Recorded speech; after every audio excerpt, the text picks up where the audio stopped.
Hello everyone. हम पढ़ रहे थे पेशवाओं का इतिहास और पेशवाओं के इतिहास में हमने जो पहला पेशवा पढ़ा था वो पढ़ा था बालाजी विश्वनाथ। आज हम पढ़ेंगे बाजीराव प्रथम।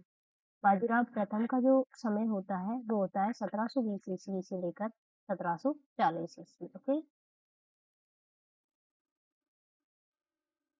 बाजीराव जो प्रथम है उनका जन्म हुआ है 1700 ईस्वी।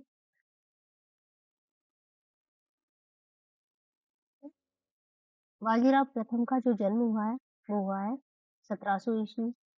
पेशवा बना था ये 1720 ईस्वी और इनकी जो डेथ हुई है वो हुई है 1740 ईस्वी।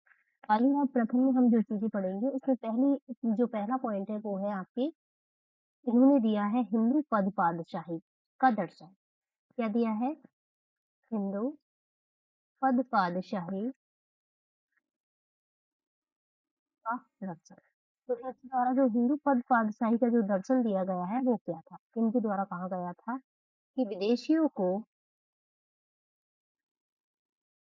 हटाकर हिंदू राज्य का गौरव हासिल करने का अवसर है। विदेशियों को हटाकर हिंदू राज्य का, हिंदू राष्ट्र का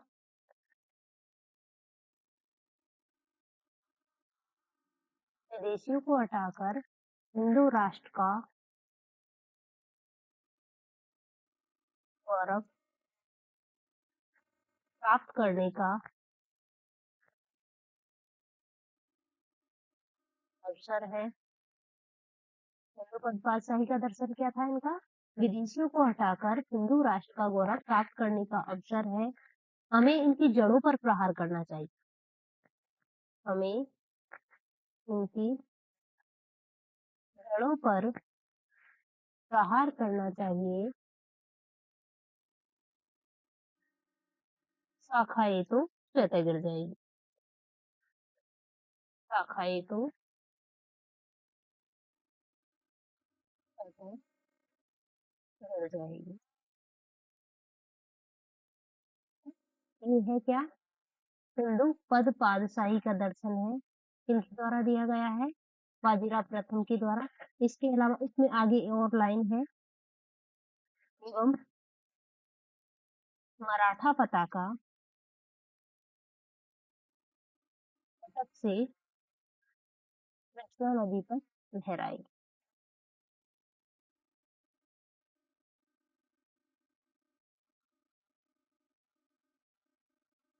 तो इनका जो हिंदू पद पातशाही का जो दर्शन था, विदेशियों को हटाकर हिंदू राष्ट्र का गौरव प्राप्त करने का अवसर है। हमें इनकी जड़ों पर प्रहार करना चाहिए। शाखाएं तो स्वतः गिर जाएगी। एवं मराठा जो पताका है वो अटक से लेकर कृष्णा नदी तक लहराएगी। ये दर्शन किसके द्वारा दिया गया है? बाजीराव प्रथम के द्वारा। क्या कहलाता है? हिंदू पद पातशाही का दर्शन। जन्म हुआ है 1700 ईस्वी में। पेशवा बने हैं 1720 ईस्वी में और 1740 ईस्वी में इनकी डेथ हो गई। इनके पिता का नाम क्या था? बालाजी विश्वनाथ। पिता कौन थे? बालाजी विश्वनाथ। जो साहू के प्रथम पेशवा। ऐसे जन्म हुआ है 18/8/1700 ईस्वी। 1720 ईस्वी में इन्होंने पेशवा का पद धारण किया था और 1740 ईस्वी में इनकी डेथ। राइट, हम देखेंगे इसमें जो पेशवा के द्वारा जो पहला अभियान किया गया था वो है आपके मालवा अभियान। मालवा अभियान का जो टाइम पीरियड है वो है आपके 1724 ईस्वी से लेकर 1738 ईस्वी। देखो 1719 ईस्वी में होते 1719 ईस्वी में होता है दिल्ली समझौता। और इस दिल्ली समझौते के तहत क्या था? मराठों को मालवा से जो चौथ है वो वसूलने का अधिकार दिया गया। और इस चौथ को वसूलने के लिए या टैक्स वसूलने के लिए 1724 ईस्वी में पेशवा बाजीराव प्रथम के द्वारा यहाँ पर अभियान किया जाता है। कहाँ पर? मालवा में। ओके, मतलब टैक्स वसूलने के लिए कुछ मराठा जो अधिकारी है उन्हें भेजा जाता है, जिनमें है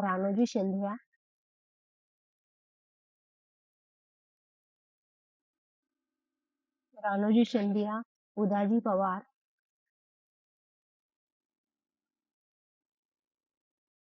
प्रभाराव होलकर ये भेजा जाता है कहाँ? टैक्स वसूलने के लिए। कहाँ भेजा जाता है? मालवा में। और मालवा में इस समय जो वहाँ का सूबेदार था वो था कौन? गिरधर बहादुर। कौन है? गिरधर बहादुर। यानी कि मुगल सूबेदार कौन था उस समय पर? गिरधर बहादुर। गिरधर बहादुर ने क्या किया था? इस मुगल सूबेदार ने क्या किया था? जो पेशवा के द्वारा जो अधिकारी भेजे गए थे टैक्स वसूलने के लिए उनकी सहायता नहीं की। उन्हें सहायता नहीं दी, अपितु अवरोध खड़ा किया। किसके द्वारा? गिरधर बहादुर के। तो इन्होंने क्या किया है? फिर पेशवा ने, पेशवा बाजीराव प्रथम ने किया। पेशवा बाजीराव प्रथम ने जो मराठा अधिकारियों की सहायता के लिए अपने छोटे भाई अप्पा, अप्पा जी जिसे बोलते हैं चिमनाजी अप्पा, चिमनाजी अप्पा को भेजा है मालवा अभियान पे। मालवा अभियान हेतु किसे भेजा है? चिमनाजी अप्पा को। और चिमनाजी अप्पा और गिरधर बहादुर के मध्य एक युद्ध होता है और वो होता है आपके अमझेरा का युद्ध। कौन सा युद्ध है? अमझेरा का युद्ध। अमझेरा का युद्ध कब होता है? ये होता है नवंबर 1728 धार के निकट, यानी कि ये पड़ता है कहाँ पर? एमपी में। ओके, किन किन के मध्य हुआ है अमझेरा का युद्ध? शिवनाजी अप्पा और गिरधर बहादुर। गिरधर बहादुर कौन है? मुगल सेनापति या मुगल सूबेदार था, मालवा में नियुक्त मुगल सूबेदार। ठीक। और इस युद्ध में क्या हुआ है? अमझेरा के युद्ध में चिमनाजी अप्पा के द्वारा गिरधर बहादुर को परास्त किया गया है और ये मार दिया। और गिरधर बहादुर, और इस प्रकार मालवा पर किसका अधिकार हो गया है? मालवा पर अधिकार हो गया है ब्रिटिश। ठीक। तो अब हम देखते हैं इसमें। देखो, मालवा अभियान किया है 1724 से 1738 के मध्य। दूसरा है आपके अमझेरा का युद्ध। अमझेरा का युद्ध होता है 1728 ईस्वी में। किन किन के मध्य? गिरधर बहादुर और पेशवा का जो सेनापति है या पेशवा के द्वारा भेजा गया था अपना छोटा भाई चिमनाजी अप्पा, उनके मध्य 1728 ईस्वी में, जिसमें चिमनाजी अप्पा के द्वारा गिरधर बहादुर को पराजित किया गया तथा ऐसे यहाँ पर इनकी हत्या हो जाती है, इनको मार दिया गया था किसे? गिरधर बहादुर को। इसी में जो नेक्स्ट कड़ी है एक है छत्रसाल बुल्लेल। यानी कि इसी अभियान के दौरान छत्रसाल बुंदेला थे।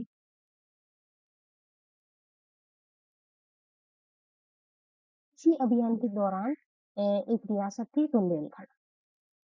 कौन सी है? बुंदेल। और बुंदेलखंड का जो शासक था वो था कौन? छत्रसाल बुंदेल। कौन था बुंदेलखंड का शासक? छत्रसाल बुंदेला। लेकिन एक सूबेदार है मुगल सूबेदार, और मुगल सूबेदार का नाम था मोहम्मद खां बंगस। मोहम्मद खां बंगस के द्वारा जो जो मुगल सूबेदार है मोहम्मद खां बंगस के द्वारा इसने क्या किया है? छत्रसाल बुंदेला के ऊपर आक्रमण।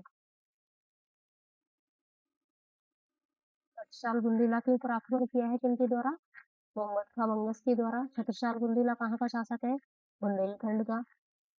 और इससे बचने के लिए छत्रसाल बुंदेला ने सहायता मांगी है किससे? पेशवा से। और पेशवा कौन है? बाजीराव प्रथम। पेशवा कौन है? बाजीराव प्रथम के द्वारा। और इनके आग्रह पर, किनके आग्रह पर? छत्रसाल बुंदेला के आग्रह पर पेशवा बाजीराव ने सहायता की है किसकी? छत्रसाल बुंदेला की। और यहाँ पर मोहम्मद खां बंगस को पराजित,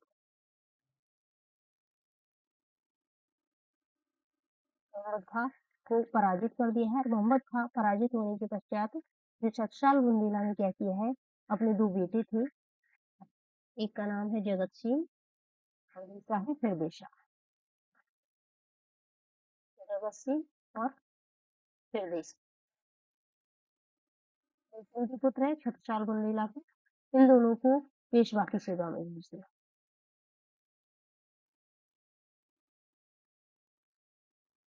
पेशवा की सेवा में भेजा है। इसके अलावा दासी है और उसका नाम है मस्ता, इसे पेशवा की सेवा में भेज दिया गया।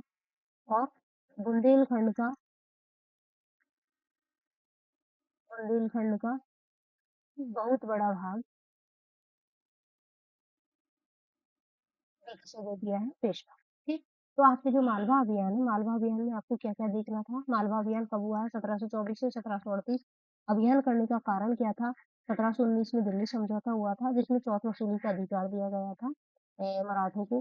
चौथ वसूलने हेतु इन्होंने कुछ अधिकारी मराठा अधिकारियों को भेजा है, लेकिन जो मालवा का जो सूबेदार था, मुगल सूबेदार था कौन, गिरधर बहादुर, उसने टैक्स नहीं वसूलने दिया था, जिसके कारण पेशवा के द्वारा अपने छोटे भाई शिवाजी अप्पा को मालवा पर अभियान हेतु भेजा जाता है, जिसके परिणाम स्वरूप नवंबर 1728 ईस्वी में एक युद्ध होता है और वो युद्ध है अमजेरा का युद्ध। इस युद्ध में गिरधर बहादुर लड़ते हुए वीरगति को प्राप्त हो गया है, यह लड़ते हुए मारा गया है। और उसके पश्चात मालवा पर जो वास्तविक शक्ति है मालवा की, वो किसके हाथों में आ जाती है? पेशवा के हाथों में। इस अभियान के दौरान एक शासक है बुंदेलखंड का, छत्रसाल बुंदेला। इस पर अभियान कर रहा था कौन? मोहम्मद खां बंगा। तो मोहम्मद खां बंगा से बचने के लिए छत्रसाल बुंदेला के द्वारा सहायता मांगी जाती है, किससे? पेशवा से। और पेशवा ने सहायता की किसकी? छत्रसाल बुंदेला की। और जो मोहम्मद खां बंगा से उसे खदेड़ दिया। जिसके पश्चात छत्रसाल बुंदेला ने क्या किया? अपने दो पुत्र थे जगत सिंह और हृदय शाह, उन्हें पेशवा की सेवा में भेज दिया। बुंदेलखंड का बहुत बड़ा भाग किसे सौंप दिया है? पेशवा को। और इसके अलावा एक दासी थी मस्तानी नामक, उसे भेज दिया है किसके दरबार में? पेशवा। दूसरा है आपके निजाम के विरुद्ध अभियान। निजाम कहाँ का शासक है? सबसे पहली बात, निजाम शासक है कहाँ का? हैदराबाद। ठीक।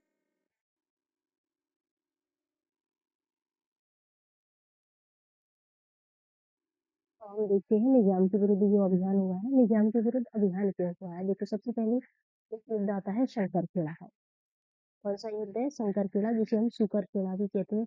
शंकरखेड़ा का जो युद्ध होता है, ये होता है 1724 ईस्वी में। कब होता है?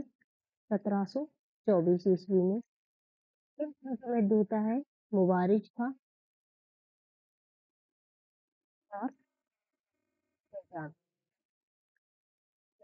दक्कन का जो वास्तविक सूबेदार था वो था कौन? मुबारिज खां।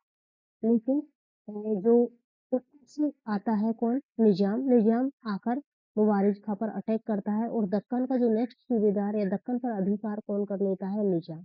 इस दौरान या जो शंकरखेड़ा के युद्ध में पेशवा तटस्थ रहा। पेशवा तटस्थ रहा है, जिसके कारण निजाम ने मुबारिज खां को पराजित किया है और दक्कन पर अधिकार किसका हो गया है? निजाम का। ओके। और इस प्रकार निजाम के द्वारा जो हैदराबाद में निजाम शाही राजवंश की, निजाम शाही की नींव डाल दी। निजाम शाही वंश की नींव डाल दी थी। ठीक है। और इस युद्ध में पेशवा रहा है तटस्थ। ठीक है। इसके पश्चात क्या होता है? जो पेशवा इस युद्ध में तटस्थ रहा था, इसके एवज में निजाम ने क्या किया है? कर्नाटक पर अभियान करने की छूट दे दी है किसे? पेशवा को। कर्नाटक पर अभियान करने की छूट दी है किसे? पेशवा को। ओके। और पेशवा अभियान पड़ता, पेशवा कर्नाटक पर अभियान करता, कर्नाटक पर अभियान।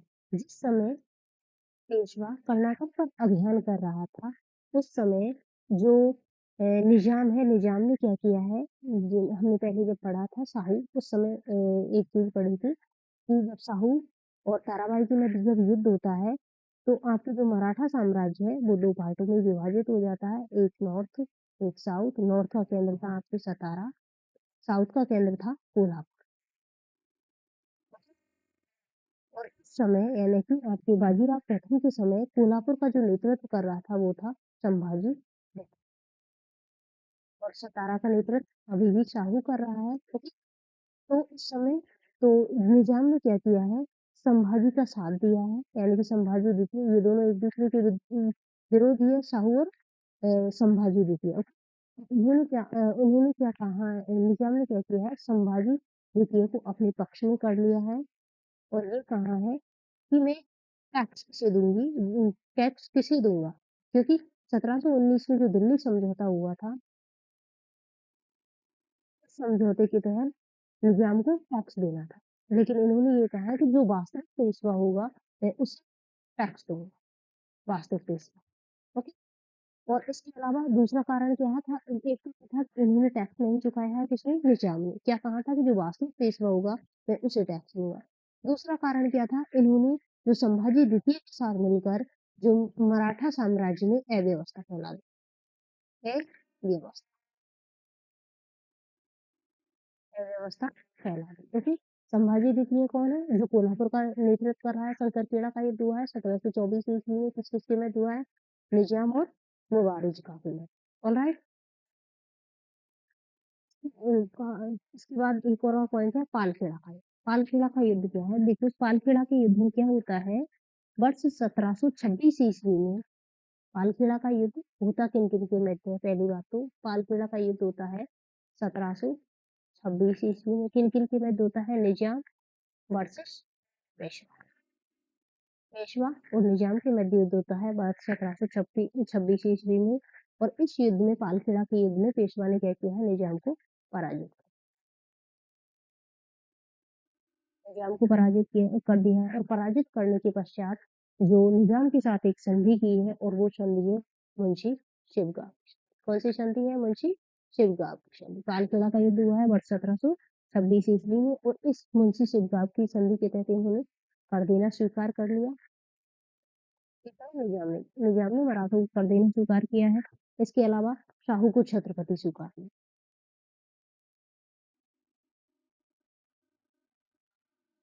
इससे पहले क्या कर रहा था कि वो पेशवा ही नहीं मान रहा था, यानी कि वास्तविक जो छत्रपति है उसे ही साहू को नहीं मान रहा था, और किसके सहयोग ले रहा था? संभाजी द्वितीय। राइट। और इसके अलावा जो संभाजी द्वितीय है उसकी मदद नहीं करी। तो ये आपके निजाम के विरुद्ध अभियान। तो निजाम के विरुद्ध अभियान में हमने क्या क्या देखा है? ये है आपके कोल्हापुर, ऊपर है सतारा, और ये पुणे। पुणे में निवास था किसका? पेशवा का। सतारा में साहू का, और कोल्हापुर में है संभाजी द्वितीय। और आपका जो पालखेड़ का युद्ध होता है वो पड़ता है महाराष्ट्र में। पालखेड़ स्थान पड़ता है महाराष्ट्र में, और महाराष्ट्र में उस जगह पर पालखेड़ पड़ता है। ठीक। तो हमने जो निजाम के विरुद्ध जो अभियान है, निजाम के विरुद्ध अभियान में क्या क्या देखा है? देखो, निजाम ने सबसे पहले जब हैदराबाद में निजाम शाही की स्थापना की है, निजाम शाही की स्थापना हैदराबाद में स्वतंत्र राज्य की जब स्थापना की थी, उस समय जो दक्कन का जो सूबेदार था, दक्कन का जो मुगल सूबेदार था, वो कौन था? मुबारिज का। निजाम दक्कन आया था तो उसका सबसे पहले जो सामना हुआ था वो किसके साथ हुआ था? मुबारिज का के साथ। और इस दौरान एक युद्ध हुआ है, और वो युद्ध कौन सा हुआ है? आपके शंकरखेड़ा का युद्ध हुआ है। इस शंकरखेड़ा के युद्ध में निजाम ने पराजित किया था मुबारिज खां को। इसके पश्चात हैदराबाद में निजाम शाही की स्थापना कर दी है किनके द्वारा? निजाम। और इस युद्ध में जो तटस्थ रहा था वो कौन रहा था?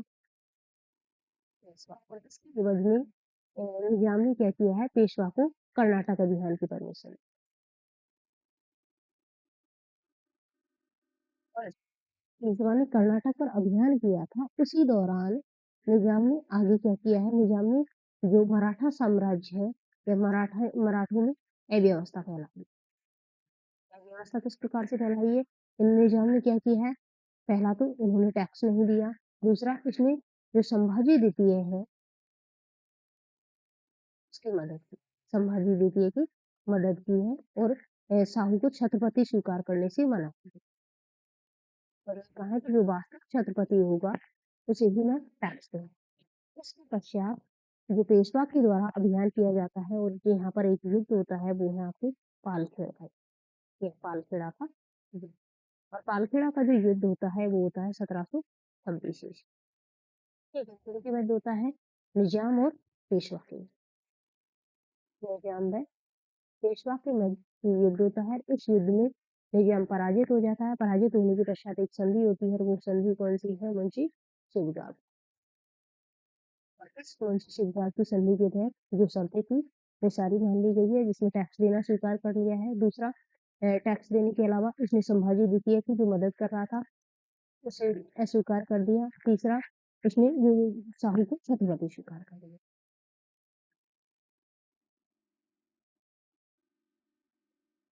से आपके दिल्ली पर आक्रमण किया जाता है पेशवा के द्वारा 29 मार्च 1737 ईस्वी। ओके, पहली बार जो इस समय दिल्ली का जो शासक था या मुगल जो बादशाह था वो कौन था? मोहम्मद शाह। तो बादशाह कौन है? मोहम्मद शाह। ओके, इसमें सबसे पहले जो पेशवा ने मोहम्मद शाह के सामने कई शर्तें कई शर्तें रखी थी। उनमें से कुछ शर्तें हैं, जैसे पहली जो शर्त रखी थी वो थी मालवा व गुजरात की सूबेदारी। मालवा व गुजरात की सूबेदारी किसको दी जाए? पेशवा। दूसरी शर्त थी दक्कन में सरदेश पांडे का दक्कन में सरदेश पांडे का पद बनाकर पेशवा। और ये दोनों शर्त मुगल बादशाह के द्वारा स्वीकार कर ली गई। ओके, नेक्स्ट एक और शर्त, तीसरी शर्त थी कि खानदेश, बीजापुर और खानदेश, बीजापुर और औरंगाबाद में से 50 लाख का राजस्व किसे दिया जाए? पेशवा। चौथी शर्त थी इनकी कि जो दक्कन का सूबेदार है, दक्कन का सूबेदार जो शहजादा अली को बनाया जाए, अली को शहजादा अली अहमद को बनाया जाए और इसके अलावा एक नायब का पद सृजन किया जाए, उस नायब के पद पर किसे बैठाया जाए? पेशवा। पांचवी शर्त थी इसमें कि जैसे प्रयाग, काशी, मथुरा जैसे धार्मिक स्थानों पर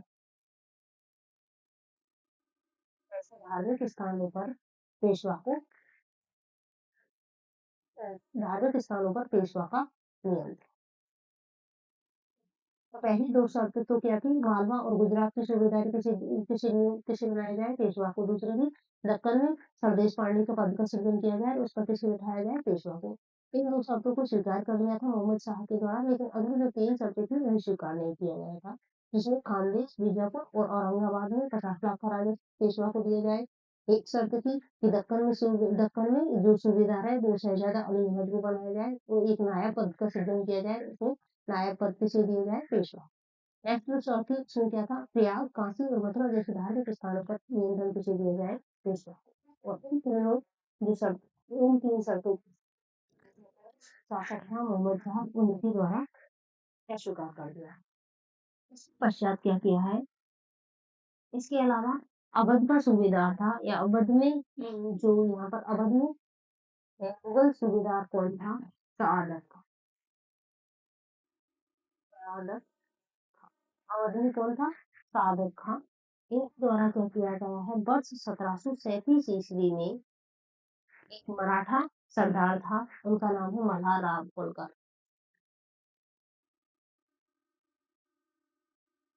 सरदार था मल्हार राव होलकर, इसे पराजित कर दिया। इसके द्वारा सआदत खां, अवध का नवाब है कौन? सआदत खां। इसके द्वारा मराठा सरदार था मल्हार राव होलकर, इसे पराजित कर दिया। इससे क्रुद्ध होकर जो पेशवा है, पेशवा कौन था इस समय पर? बाजीराव। क्रोधित होकर बाजीराव प्रथम ने आक्रमण किया है, कहाँ पर? आक्रमण या फिर अभियान कहाँ पर किया है? दिल्ली में। इसमें क्या किया? लगभग 14 दिन की जो डिस्टेंस थी उसे 2 दिन में पूरा कर लिया। और मार्च 1737 ईस्वी अचानक दिल्ली पर धावा बोली। ओके, इस प्रकार जो प्रथम बार पेशवा के द्वारा यमुना नदी को पार किया गया, इसने दोआब क्षेत्र में लूटा, उसके बाद मोहम्मद शाह को धमकाया, तत्पश्चात पूना लौटा। इस दौरान सम्राट ने अपने जो एकमात्र सहयोगी थे, सम्राट का सहयोगी कौन था? निजाम, उसे अपनी सहायता के लिए बोला। दिल्ली से दक्षिण की ओर लौट रहा है कौन? पेशवा। और उधर दक्षिण से दिल्ली की ओर कौन लौट रहा था? निजाम। और बीच में इनके मध्य एक संघर्ष होता है, निजाम और पेशवा के मध्य रास्ते में, भोपाल के निकट। भोपाल कहाँ पड़ता है? एमपी में। भोपाल के निकट जो निजाम को घेर लिया, निजाम को घेर लिया, और घेरने के पश्चात जब ये चारों ओर से घिर गया, उसके पश्चात इनके मध्य एक संधि होती है, वो है आपके दो राहा सराय की संधि। दो राहा सराय, दो राहा सराय की संधि होती है 7 जनवरी 1738। 7 जनवरी 1738 को संधि होती है, कौन सी? दो राहा सराय की। हिंदी में द्वितीय निजाम और पेशवा के मध्य। इसमें क्या हुआ है? मालवा, मालवा पर किसका अधिकार स्वीकार कर लिया है? पेशवा पर। इसके अलावा 50 लाख रुपए की अदायगी।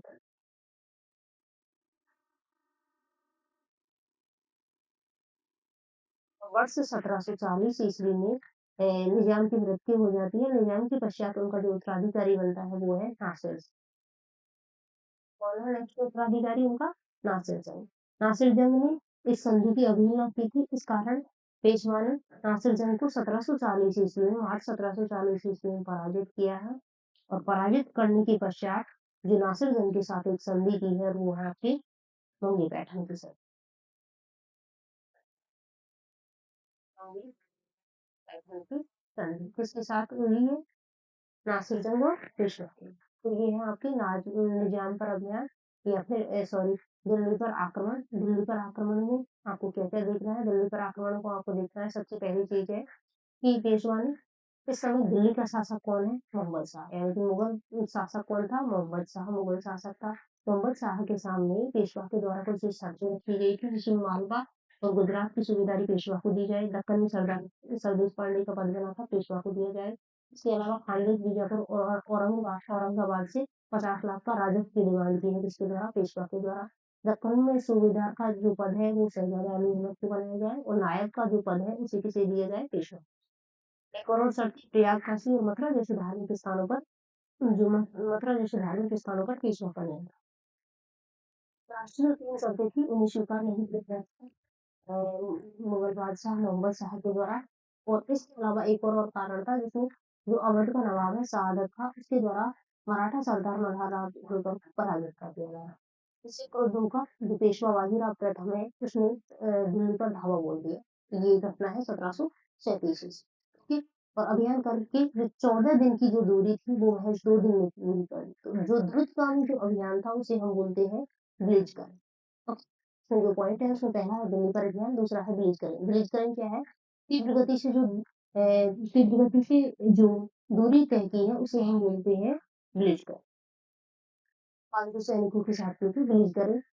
अब हम देखते हैं शहादत खां। शहादत खां कौन था? अवध का है, क्योंकि अवध के नवाब के द्वारा किसे पराजित किया गया है? मल्हार राव होलकर। इससे भी क्रोधित हो गया है कौन? पेशवा। ठीक है। मोहम्मद शाह मुगल शासक था। ओके। इसके पश्चात क्या होता है?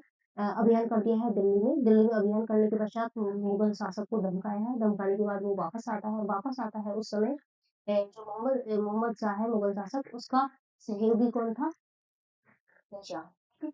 और निजाम को बुलाया है किनके द्वारा? निजाम को सहायता हेतु बुलाया है किसने? मोहम्मद शाह ने। तो निजाम तो आता है दक्षिण से उत्तर की ओर, उत्तर से दक्षिण की ओर कौन जा रहा है? पेशवा। बीच में मिलते हैं कहाँ पर? ये धार के, धार के निकट, मतलब एमपी। और धार के निकट इन्होंने पेशवा के द्वारा जो निजाम है उसका उस पर घेरा डाल दिया है, और विवश होकर पेशवा, सॉरी, निजाम को संधि करनी पड़ी है पेशवा के साथ। वो संधि कौन सी? यहाँ की दोराहा सराय की संधि। कब होती है? 7 जनवरी 1738 अड़तीस ईस्वी। अंत में हमने देखा है कि 1740 ईस्वी में निजाम की मृत्यु हो जाती है। उनकी उत्तराधिकारी बनता है कौन? नासिर जंग। और नासिर जंग ने इस संधि की शर्तों को स्वीकार करने से मना कर दिया है। परिणाम स्वरूप फिर से अभियान करना पड़ा है निजाम को। कहाँ पर? हैदराबाद पर। और इसमें इसके पश्चात नासिर जंग को पराजित किया है। पराजित करने के पश्चात जो संधि होती है वो होती है आपकी मुंगी पैठन की।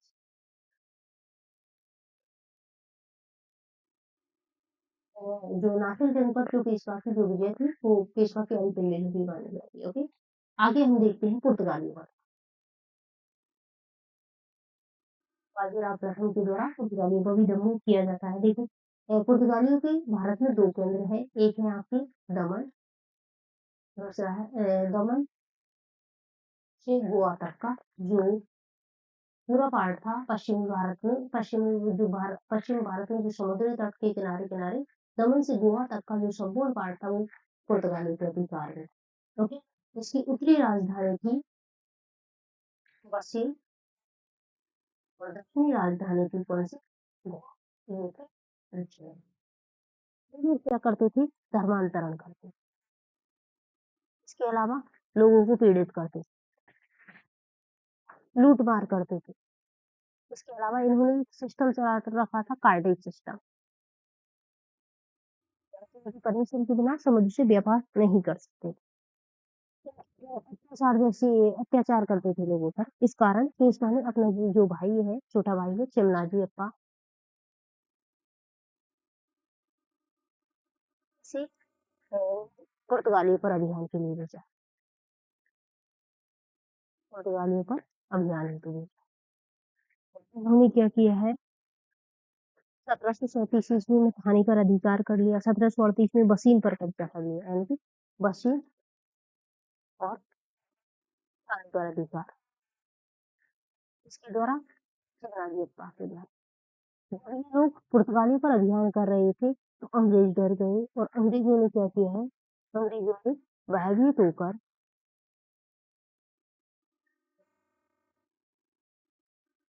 सालसेट द्वीप मराठा को दे दिया।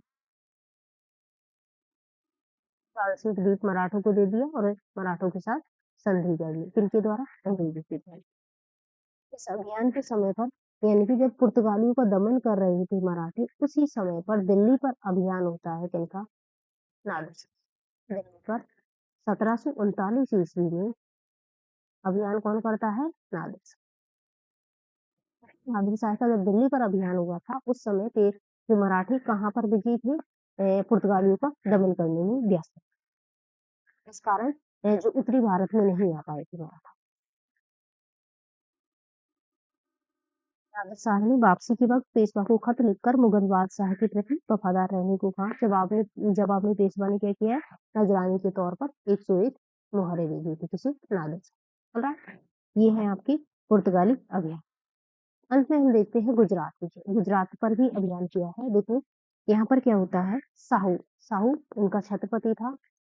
साहू कौन है छत्रपति। साहू के द्वारा गुजरात में जो टैक्स वसूलने के लिए भेजा जाता है त्र्यंबक राव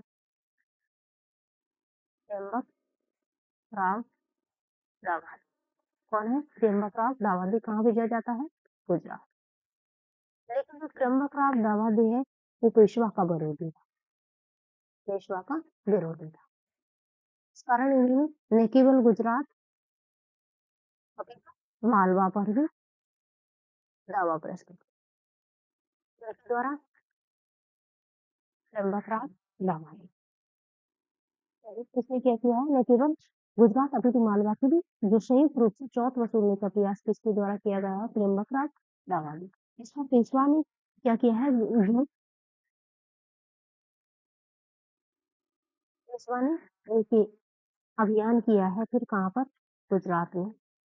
पेशवा ने अभियान किया है गुजरात और गुजरात में किसके विरुद्ध अभियान किया है इस त्र्यंबक राव दाभादे के। इसमें क्या इसमें एक स्थान है डाभुई। स्थान है कौन सा डाभुई के निकट एक युद्ध होता है बीवापुर युद्ध में जो त्र्यंबक राव दाभादे पराजित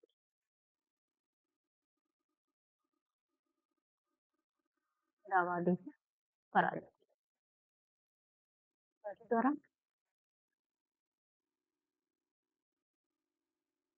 पेशवा के द्वारा। युद्ध कौन सा है बीवापुर का युद्ध कहाँ पर हुआ है ये डाभुई एक स्थान है कहाँ पड़ता है गुजरात। ऑलराइट, और इसके पश्चात में हमने अपने एक विश्वास पात्र है पालाजी गायकवाड़। बालाजी गायकवाड़ को नियुक्त कर दिया किसके द्वारा पेशवा के। और लास्ट वो है लास्ट जो अभियान है एक और अभियान बचा है यहाँ अजय जी ओके। देखो ये जिनकी के सिद्ध थे कौन? ये थे अबिसीनिया के मुसलमान। अबिसीनियाई मुसलमान थे। कौन? जिंदगी के सिद्दी अबिसीनियाई मुसलमान थे, जो कि पहले मुगल सेवा में थे। पहले कहाँ थे? मुगल सेवा में थे। उन्होंने शिवाजी के दौरान भी बाधा उत्पन्न की थी।